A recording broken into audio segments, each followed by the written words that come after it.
Olá galera, professor Daniel Queiroz na área, bem-vindos à nossa última aula, nossa aula de top 3 da ESA, Escola de Sargento das Armas, de língua portuguesa, ok galera?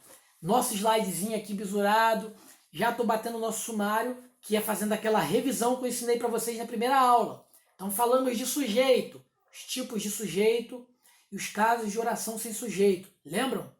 Depois tratamos dos processos de formação de palavras, na aula anterior a essa. Processos que são formados por derivação e composição e outros processos, que vai entrar hibridismo e onomatopeia, os dois principais até o momento, ok? E feita a nossa revisão aqui, nós vamos partir para o nosso top 3 da ESA. Nosso top 3 da ESA é o assunto conjunções. Então o sujeito foi para o barro, estrutura e formação de palavras foi para o barro, e agora nós temos conjunções. Então, nosso mapinha mental de conjunções, uma aulinha simples de conjunções. Conjunções é um assunto, vamos dizer, que não é impossível, mas não é fácil de entender. Por que não é fácil? Porque ela não é vamos dizer, não é um assunto da gramática isolado. Ela dialoga muito com o assunto de orações. É onde até o aluno ele consegue entender e compreender melhor o assunto de conjunções. Mas eu vou tratar com vocês aqui de maneira bem superficial e simples, para que vocês tenham uma base para depois a gente evoluir, passo a passo. Ok, galera? Ok. Então vamos lá. Conjunções. Primeira coisa que eu tenho que saber de conjunções é que dentro da morfologia, né, porque ela é um assunto dentro da morfologia, ela é uma classe de palavra que ela é invariável, ou seja, ela não pode ser flexionada. Como verbo, não pode ser flexionada como substantivo, adjetivo, entendeu? Como assim, professor? Mais simples. Ela não pode sair do singular e ir para o plural, sair do masculino e para o feminino, entendeu? Se ela é, vamos dizer, ela é ela não é masculino ou feminino, entendeu? Você não vai ver queis, conjunção queis no plural. Por isso que ela é invariável. Sacaram agora? Bem tosco o exemplo, né? Ok. Qual a função da conjunção, professor? A função da conjunção é ligar elementos dentro de uma oração estabelecendo uma relação entre eles. Relação de ideia e entre outras, ok? Basicamente é isso, estabelecendo uma relação entre os elementos ligar esses elementos de uma sentença, estabelecendo uma relação entre eles. Ok. Quais os tipos de conjunções? As conjunções, elas são divididas em conjunções coordenativas, subordinativas. Dentro das coordenativas, nós temos aquelas que ligam orações coordenadas, sindéticas. Essas conjunções trazem consigo, vamos dizer aí, sentidos, matizes semânticas que diz, né? Trazem sentidos diversos. São eles: adversidade, adição, explicação, conclusão e alternativa. Ou seja, vai ser alternação, ok? Dentro das conjunções aditivas, nós temos o e, o nem. Das adversativas, temos o mais, porém, todavia, entretanto. Dentro das conclusivas, nós temos o pois. Dentro das explicativas, nós temos o pois também. Só que a conclusiva, o pois é entre vírgula. E a explicativa ele é separado por vírgula. E temos as alternativas, que são ora, ou, ok? Ou faz isso ou faz aquilo, sacou? Beleza. Então, essas são as conjunções coordenativas. Essas conjunções, como eu falei, elas são utilizadas para ligar orações coordenadas. Orações coordenadas podem ser orações coordenadas com síndeto ou sem síndeto. Síndeto é a conjunção que liga as orações. A oração coordenada assindética, que é sem síndeto, é quando ela não possui um síndeto, ou seja, ela não necessita de uma conjunção para ligar ela à anterior para que ela tenha algum sentido, estabelecer sentido entre elas, ok? Isso não ocorre. Então, dentro dessas conjunções coordenativas, vocês precisam saber isso. A coordenativa ela é utilizada para ligar orações coordenadas, basicamente isso. Dentro de orações você vai ver a prática do uso de cada uma delas. Tranquilo? Como eu falei aqui, aditivas, e, nem, mais também, aditivos. Adversativa, mais, contudo, entretanto, todavia, porém. Conclusiva, pois, entre vírgula. Explicativa, pois, separado por vírgula. Alternativa, ou, ok? Beleza? Temos ainda agora as conjunções subordinativas.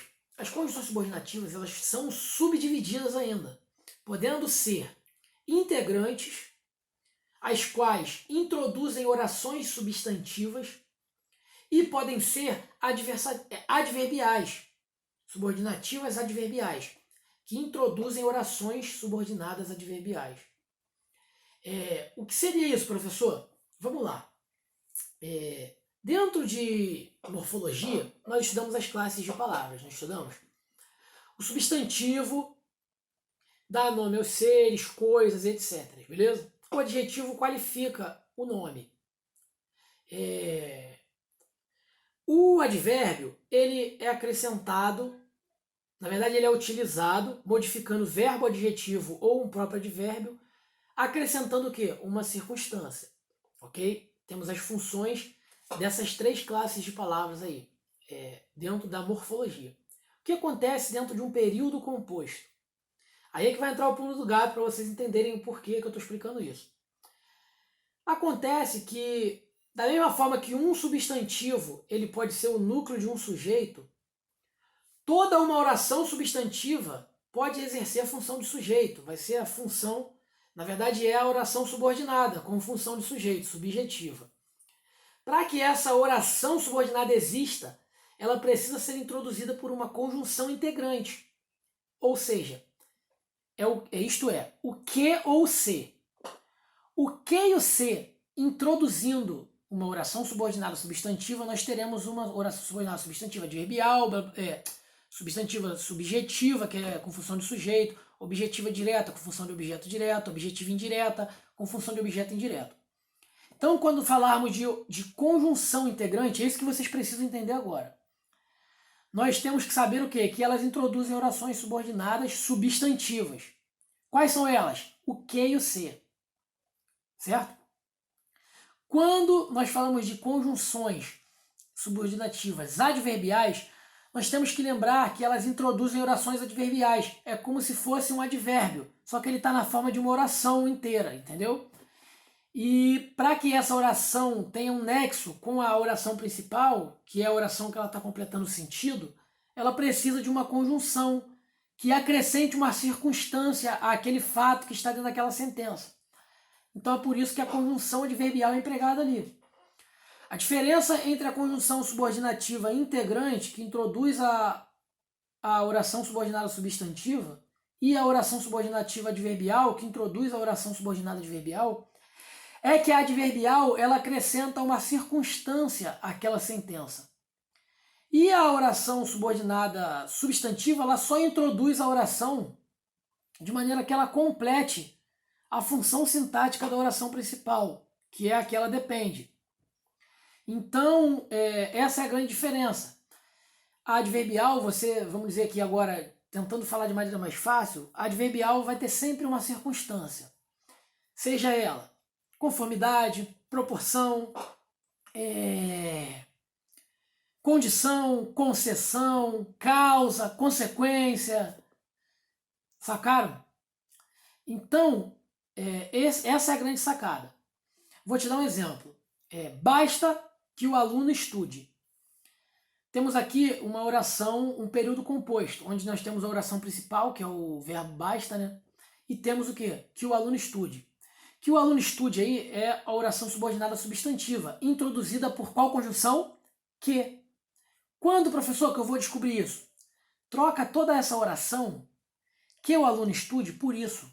Aí tu pergunta assim, basta o quê? Pergunta para o verbo da oração principal. Aí ele vai responder, isso.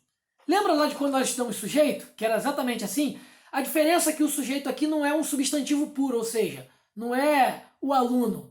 Por isso que a gente manda substituir pelo isso para parecer com o substantivo. Porque o isso aí vai ser o núcleo do sujeito. Isso basta. Sujeito é o que? Isso. Só que ele está substituindo toda essa oração, que o aluno estude. Então veja que esse que introduz toda essa oração, que o aluno estude. Então esse que aí possui qual função? A função de conjunção integrante. Introduz uma oração subordinada substantiva. Fácil, né? Agora a conjunção adverbial, ela vai trazer uma circunstância, acrescentar uma circunstância. Veja bem. Se o aluno estudar, ele passa. Olha aí. Ele passa a oração principal. Como que ele passa? Se ele estudar. Ou seja, olha a condição. Qual é a conjunção subordinativa adverbial empregada aí? O se, que traz o quê? Uma condição. Se ele estudar, ele passa. Olha agora. Proporção. À medida que o aluno estuda, ele aprende. Ou seja, à proporção que o aluno estuda, ele aprende. Ele aprende à proporção que ele estuda. Ou seja, essa locução conjuntiva à proporção que traz a ideia de proporção, ou seja, uma circunstância. Então ela liga a oração principal à oração subordinada, trazendo essa ideia de circunstância. Essa circunstância de proporção. Olha aí, galera, saiu. Beleza? Conformidade. Conforme ele estuda, evolui. Ou seja, ele evolui segundo ele estuda, conforme ele estuda. Tá tendo essa conjunção conforme aí, tá trazendo uma circunstância de quê? De conformidade, galera. Conforme, ó, conformidade. Sacaram? Então a conjunção ela é empregada dentro disso. Dentro das orações coordenativas, ela liga as orações estabelecendo ideias de adição, adversidade, alternância, conclusão e explicação. Dentro das subordinativas, ela pode ser integrante, introduzindo uma oração subordinada substantiva, que vai ter as funções sintáticas de substantivo. Quais são elas? Complemento nominal, objeto direto, objeto indireto, sujeito, predicativo, beleza? Aposto. E elas também, a subordinativa adverbial, também introduz orações adverbiais, que trazem o quê? Circunstâncias adverbiais, como causa, consequência, finalidade, proporção, conformidade, concessão, condição, entre outras. Sacaram, galera? Então a grande sacada aí, dentro de conjunções, basicamente para vocês se ambientarem dentro desse assunto é isso. Então eu vou trazer para vocês aqui a nossa básica listinha de exercícios para que vocês possam praticar esse assunto, galera. Fechado? Encerramos aqui o nosso curso com o nosso top 3 da ESA. E você hoje pode descobrir que de maneira fácil você consegue fechar essa prova da ESA, galera. Lembra que eu perguntei lá no início? Que vocês assistam a aula se vocês querem saber como alcançar um elevado índice de aproveitamento dentro da prova de língua portuguesa da ESA. Vocês puderam ver aqui 3. Eu só mostrei 3 para vocês. 3 assuntos que são cobrados e esmiucei esses assuntos aqui de maneira a ambientar a galera que está chegando agora e ao mesmo tempo fazer a galera que já foi a revisar todo o assunto de novo. Beleza, galera? Então espero ter colaborado com vocês e, como eu sempre falo, até o nosso próximo encontro. Forte abraço de Chico Queiroz e corta! Fui!